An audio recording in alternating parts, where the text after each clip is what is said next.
सोचो as a trader, अगर तुम किसी भी चार्ट पैटर्न को देखते ही ये पहचान जाते कि वो चार्ट पैटर्न सक्सेसफुल होने वाला है या फेल होने वाला है, तो ये तुम्हें थोड़ा सा अनरियलिस्टिक लग रहा होगा। लेकिन अगर मैं ये कहूँ कि ये बिल्कुल भी इम्पॉसिबल चीज़ नहीं है, इस एडवांस चार्ट ट्रेडिंग टेक्निक को सीखने के लिए तुम्हें कोई रॉकेट साइंस समझने की ज़रूरत नहीं है। तुम्हें सिर्फ अपना जो माइंड सेट है उसे इम्प्रूव करना होगा एक प्रोफेशनल ट्रेडर की तरह, जिससे कि तुम चार्ट पैटर्न्स की उन बारीक, बेसिक और इम्पोर्टेंट चीज़ों को एनालाइज कर पाओ, जिसे कि 90% ट्रेडर मिस कर देते हैं।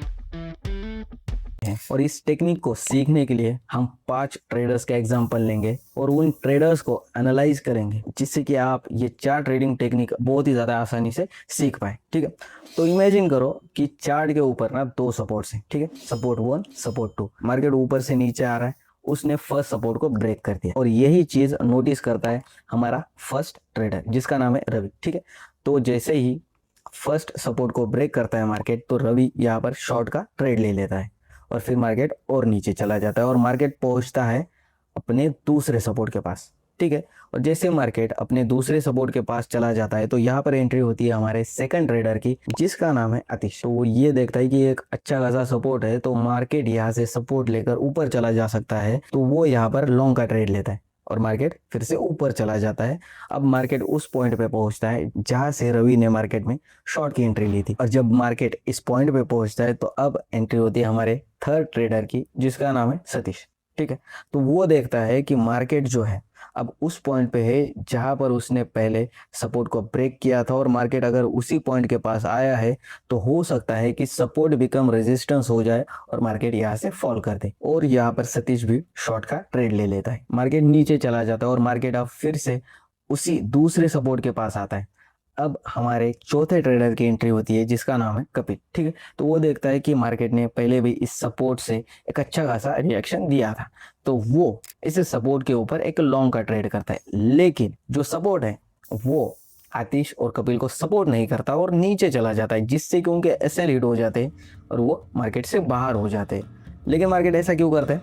मार्केट ऐसा इसलिए करता है कि उसे लिक्विडिटी चाहिए होती है किसी भी ट्रेंड को कंटिन्यू करने के लिए, और लिक्विडिटी मिलती है रिटेलर के एसएल को हंट करने से। ठीक है, तो जैसे ही वो इन लोगों के एसएल को हंट करता है, उसे फ्यूल मिलता है और फिर मार्केट अपना ट्रेंड कंटिन्यू करता है और फिर से ऊपर जाने लगता है।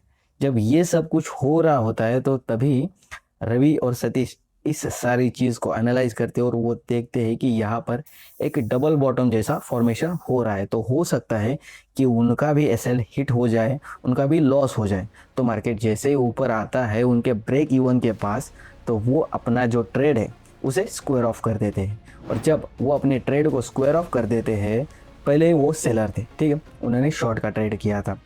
अब जब वो पोजीशन स्क्वायर ऑफ करते हैं तो वो सेलर से बायर बन जाते हैं। यहाँ पर मार्केट जो है वो अपनी डबल बॉटम की नेकलाइन को ब्रेक कर देता है। अब एंट्री होती है हमारे लास्ट फिफ्थ ट्रेडर की, और वो ये सब कुछ एनालाइज करता है। ठीक है, और फिर कंफर्मेशन के बाद, नेकलाइन ब्रेक के बाद वो एंट्री लेता है और एक अच्छा खासा प्रॉफिट बना लेता है। अब तक अगर तुमने इस वीडियो को ध्यान से देखा है तो तुम्हें ये समझ में आ गया होगा कि चार्ट पैटर्न या प्राइस एक्शन वर्क कैसे करता है। हर एक पॉइंट पे कोई ना कोई ट्रेडर होता है, उसका अलग एक सेटअप होता है जिसके हिसाब से वो ट्रेड करता है और उसके हिसाब से वो मार्केट में एंट्री लेता है। अब इस बात को ध्यान से समझो। हो सकता था कि मार्केट सेकंड सपोर्ट को भी ब्रेक कर दे और नीचे चला जाए और सिर्फ हमारे फर्स्ट ट्रेडर को यानी कि रवि को ही एंट्री मिलती और उसका ही प्रॉफिट होता, लेकिन ऐसा हुआ नहीं। अब इस बात को तुम ध्यान से सोचो। जब पहला सपोर्ट ब्रेक होता है, रवि ने फोमो के चक्कर में शॉर्ट की एंट्री की ताकि उससे ये ट्रेड मिस ना हो। दूसरी गलती जो की वो की कपिल और आतिश ने ऐसी जगह पर ट्रेड लिया था, ऐसी जगह पर एसएल लगाया था जो कि एक पोटेंशियल पॉइंट है लिक्विडिटी ग्रैब के लिए, और लिक्विडिटी ग्रैब इंस्टीट्यूशंस के लिए बहुत ज़्यादा इंपॉर्टेंट होता है, जिससे कि वो ऑर्डर्स कलेक्ट कर पाए और उनके हिसाब से मार्केट को मूव कर पाए। ठीक है, तो उन्होंने ऐसी जगह पर ट्रेड लिया, ऐसी जगह पर एसएल लगाया जहाँ पर ये हो सकता था उनके साथ। तीसरी गलती जो की वो की थी हमारे ट्रेडर सतीश। उसने क्या गलती करी, अब ध्यान से समझो। ठीक है, उसने लॉजिक और साइकोलॉजी सही लगाई थी। ठीक है,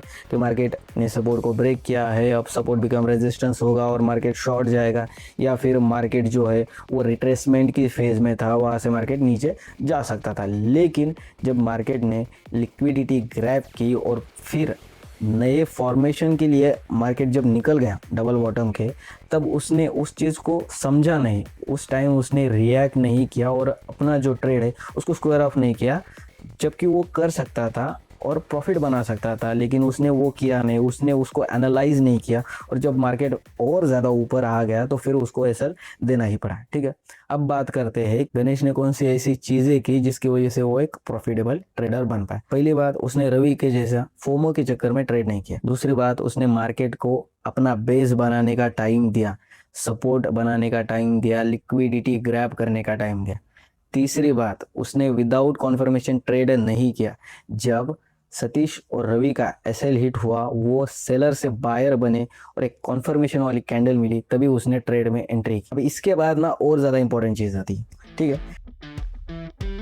अब ये सारी चीज़ें देखकर तुम ये सोचोगे कि ठीक है, तुम किसी भी चार्ट पैटर्न को कंप्लीट होने दोगे, उसके बाद ही ट्रेड करोगे, ऐसा बीच में ट्रेड नहीं करोगे। लेकिन मोस्ट इंपॉर्टेंट चीज़ क्या है पता है? गणेश ने दो और इम्पोर्टेंट चीज़ों का ध्यान रखा था जिससे कि उसका ट्रेड सक्सेसफुल होता। पहली चीज, निकलाइन ब्रेक वाली कैंडल के ऊपर ट्रेड किया तो उसने ये देखा कि उस कैंडल के ऊपर वॉल्यूम है या नहीं, उस कैंडल पे कोई अपोजिट साइड का रिजेक्शन तो नहीं है, यानी कि बड़ी बड़ी वीक्स तो नहीं है, यानी कि अपोजिट साइड का प्रेशर तो नहीं है।